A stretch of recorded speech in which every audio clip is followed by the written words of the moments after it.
Another way of looking at evaluating or the valuation of stock prices and picking stocks is a price to sales ratio. Not as used as much as a PE ratio and not used as much as like a PEG ratio for value investors, but it's still very, very important. And you get that off the income statement. You're looking at your sales and the recent stock price. And the formula is the price per share divided by the annual sales per share. So you're looking at it on a per share basis, the formula. But you can find these, they'll say P/S, a P price to sales.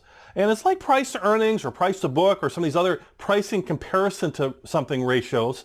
And price to sales, you're looking at, what kind of price did you get or what kind of price are you willing to pay for $1 of sales is one way to look at it. And you're really kind of comparing firms based on their sales relative to their pricing in the market. So if you've got a company, let's say that has a price to sales of 2 or 2 times and another one of 4 times, well, that means you're paying a high price for that 4 times company. And you want to ask yourself, is it worth it to pay for that sales?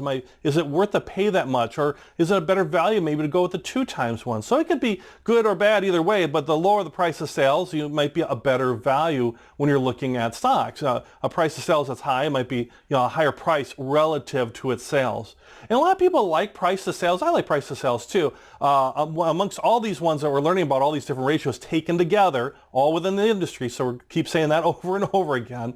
But it's good because when you look at like earnings and things, frankly, there can be a lot of different manipulation around earnings. Some are criminal, and you might hear stories where there's criminal manipulation and hiding things off the books and all that, and that's terrible and illegal. But there's also some manipulation as far as when you receive money and when it's going out and what you're expensing and not. There can be a little bit more. You can play a little bit more with like earnings, and many companies do to hit a certain earnings number. They've projected earnings, and if they don't hit their number, their stock's going to down. So you might see a little bit around them. But sales is a harder number to manipulate because, you either made a sale or you didn't make a sale. It's either showing up on the revenue line of your income statement as revenue or sales, or it's not. So it's a little bit harder to hide that or shift it. But it can be done. Anything of these things can be done with magical accounting, I guess.